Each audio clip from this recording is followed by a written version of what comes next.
Hello everyone, welcome to मीहास wonderful garden. आज का मेरा पौधा है गुड़हल का पौधा, जिसको हिबिस्कस भी कहा जाता है। इसकी केयर आपको नवंबर में कैसे करनी है, इसको रेस्ट पीरियड में जाने से कैसे रोकना है जिससे कि ये भर भर के फ्लावरिंग करता रहे। साथ ही साथ इस मौसम में कौन सा फर्टिलाइज़र इनको देना चाहिए जिससे ये प्लांट की ग्रोथ भी बहुत अच्छे से करें और साथ ही साथ कलियां निकालें। अगर कलियां निकालेंगे तो ये फ्लावरिंग तो करेंगे ही। हाँ, अगर ये प्रॉब्लम है कि आपकी कलियां निकाल रहा है पौधा लेकिन वो पीली होके गिरा रहा है, तो इसका भी सल्यूशन। चलिए वीडियो की शुरुआत करते हैं। सर्दियां आते आते कुछ लोगों के प्लांट्स फ्लावरिंग करना बंद कर देते हैं, पत्तियां पीली करके झड़ने लगते हैं। लेकिन आप मेरे प्लांट्स देखिए, लगातार फ्लावरिंग कर रहे हैं। हाँ, पीली पत्तियां हो रही हैं लेकिन वो एक नेचुरल प्रोसेस है। जब मौसम चेंज होता है तो पीली पत्तियां होती ही हैं। और फिर ये प्लांट्स है, जब पत्तियां पीली होके झड़ेगा तभी नई पत्तियां निकालेगा। तो पीली पत्तियों से कोई टेंशन नहीं लेने का है। और लेकिन फ्लावरिंग आप देखिए, ये मेरी कटिंग से लगा हुआ प्लांट है। ये मदर प्लांट है। इसकी कटिंग मैंने लगाई थी और देखिए कितनी ढेर सारी कटिंग में फ्लावरिंग हो रही है और बड्स कितने आए हैं। ये जो प्लांट है ये तो लगातार फ्लावरिंग कर ही रहा है। ये सब बताने का एक कारण ये है कि मैं आपको बताना चाहती हूँ कि जो मैं फर्टिलाइज़र आपको दिखाती हूँ वो फर्टिलाइज़र मैं अपने प्लांट्स में आपके सामने ही डालती हूँ। उन्हीं का ये रिज़ल्ट है कि अभी भी नवंबर में भी अच्छी फ्लावरिंग हो रही है।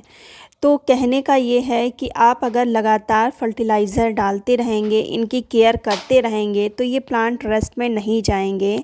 प्लांट ग्रोथ करता रहेगा, फ्लावरिंग करता रहेगा।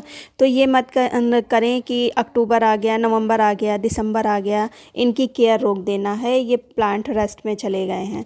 तो अगर प्लांट की केयर आप नहीं करेंगे तो ये सच में प्लांट रेस्ट में ही चला जाएगा। तो जब तक कि बहुत ही ज़्यादा ठंडक ना पड़े तब तक कि इनके ऊपर काम करते रहें।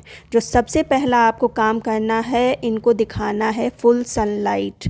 इस समय धूप तो निकल रही है, दिन में बहुत अच्छी धूप निकलती है लेकिन धूप में उतनी तेज़ी नहीं होती, इसलिए इनको वहाँ उठा के रखें जहाँ पर पूरे दिन की सनलाइट इनको मिल रही हो। अगर पूरे दिन की इनको सनलाइट मिलती रहेगी तो ये अच्छे से ग्रोथ भी प्लांट करता रहेगा, किसी भी तरह का कीड़ा मकोड़ा भी नहीं लगेगा और फ्लावरिंग भी होती रहेगी। अब दूसरी बात पानी की है। पानी अब हालांकि धूप मैंने बताया कि निकल रही है लेकिन धूप में उतनी तेज़ी नहीं है, हवा चल रही है, हवा में नमी है। तो जब भी आप पानी डालें तो पानी अच्छे से मिट्टी चेक करके ही डालें, फिंगर उसमें डिप करें। अगर नीचे की मिट्टी आपको ड्राई दिखती है तभी पानी डालें।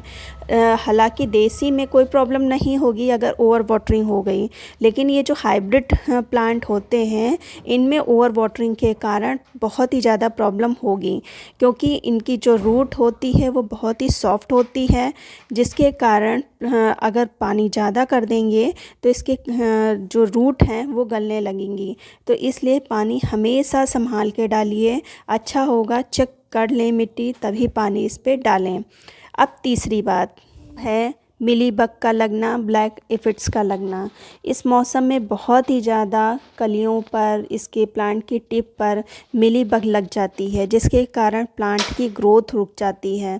तो इस चीज़ का आप ध्यान रखें। अगर प्लांट की बड ड्रॉप हो रही है तो अच्छे से चेक कर लें किसी भी मिलीबग तो नहीं लगी है। अगर मिलीबग या ब्लैक एफिड्स लगे हैं तो उसका आप ट्रीटमेंट करें। जो घर में सोडा होता है, सोडा और जो हैंड वॉश, इसको मिक्स करके उस स्प्रे कर दें। अब बात आती है इनके फर्टिलाइज़र की।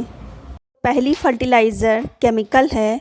अगर आप केमिकल का यूज़ नहीं करना चाहते तो दो आगे जो मैं बताऊंगी वो घरेलू फर्टिलाइज़र है, जिसका प्रयोग करके आप प्लांट की ग्रोथ भी बहुत अच्छे से पा सकते हैं और फ्लावरिंग भी प्राप्त कर सकते हैं। ये फर्टिलाइज़र आप 30 दिसंबर तक यूज़ करना है। एक बार जब बहुत ज़्यादा ठंडक पड़ने लगेगी तब इसका यूज़ रोक देना है। दिसंबर के बाद धूप भी बहुत ही कम निकलेगी, कभी कभी तो धूप निकलेगी ही नहीं। तो उस वक्त किसी भी तरह की कोई फर्टिलाइज़र इन पर नहीं डालना है। तो फर्टिलाइज़र बनाने के लिए सबसे पहले मैंने लिया है 1 लीटर पानी और उसमें ऐड करना है NPK 19-19-19। ये बैलेंस फर्टिलाइज़र है। अगर आपके पास कुछ भी नहीं है और इसको ला के रख लें तो किसी और खाद की ज़रूरत ही नहीं है। तो 1 लीटर पानी में ये मैंने लगभग 10 ग्राम होगा उसको मिक्स किया है। और जो दूसरी चीज़ ली है ये है एप्सम साल्ट, जिसको मैग्नीशियम सल्फ़ेट भी कहते हैं। ये खाने वाला नमक नहीं यूज़ कर सकते हैं इसकी जगह पर, ना ही सेंधा नमक, क्योंकि कमेंट में ज़रूर आएगा। तो ये नमक नहीं यूज़ कर सकते हैं, ये अलग नमक होता है, ये प्लांट्स के लिए होता है। तो प्लांट्स पर घरेलू जो नमक होते हैं उनको यूज़ नहीं किया जा सकता। अच्छे से मिक्स करने के बाद हम प्लांट की पत्तियों पर स्प्रे कर देंगे। और जब मिट्टी सूखी हो तो सूखी मिट्टी में सुबह के टाइम इसका पानी हम दे देंगे, जितना प्लांट को नीड होगा। इस फर्टिलाइज़र से प्लांट अच्छे से ग्रोथ भी करेगा और कलियां भी निकालेगा। आप ये फर्टिलाइज़र दे सकते हैं। दूसरा, जो अगर ये नहीं देना चाहते हैं, केमिकल यूज़ नहीं करना चाहते हैं प्लांट पर, तो एक ऑर्गेनिक है, बिल्कुल फ्री का फर्टिलाइज़र है जिसको आपको देना है। तो उसके लिए आधी चम्मच आपको लेना है कॉफ़ी पाउडर। कॉफ़ी पाउडर भी प्लांट के लिए बहुत ही अच्छा काम करता है। ये थोड़ा सा गर्म फर्टिलाइज़र माना जाता है, गर्म इसकी तासीर होती है, तो इसलिए इसको आप यूज़ कर सकते हैं, जिससे कि प्लांट की रूट थोड़ी सी गर्म बनी रहेगी। तो इस तरह से आधी चम्मच एक प्लांट में दे देना है। अगर कॉफ़ी पाउडर नहीं है आपके पास तो जो चाय पत्ती होती है, चाय पत्ती जब आप डिब्बे में भरते हैं तो उसके नीचे कुछ उसका पाउडर टाइप का बच जाता है, तो उसको भी प्लांट पर यूज़ किया जा सकता है। ये जो कॉफ़ी है और जो चाय पत्ती है, इनमें NPK बहुत ही अच्छी मात्रा में पाया जाता है। NPK पाया जाता है, साथ ही साथ प्लांट की मिट्टी को भी बहुत ही अच्छा बना देता है। तो ये दोनों में से कोई एक फर्टिलाइज़र आप यूज़ कर सकते हैं प्लांट पर। और जो तीसरी फर्टिलाइज़र है वो टोटली ऑर्गेनिक है, ये है मस्टर्ड केक फर्टिलाइज़र। ये थोड़ा सा आपको बाज़ार जाना पड़ेगा, जहाँ पर तेल निकलता है सरसों से, वहाँ पर ये मस्टर्ड केक आपको आसानी से मिल जाएगी, बहुत ही सस्ती मिलती है। तो उसको आप ला के रख लें, सर्दियों भर इसका प्रयोग करें, बहुत ही अच्छा रिज़ल्ट देगा। आप मस्टर्ड केक का फर्टिलाइज़र सभी प्लांट्स पर यूज़ कर सकते हैं। जो परमानेंट प्लांट हैं उन पर भी यूज़ कर सकते हैं, जो सीज़नल प्लांट हैं उन पर भी यूज़ कर सकते हैं।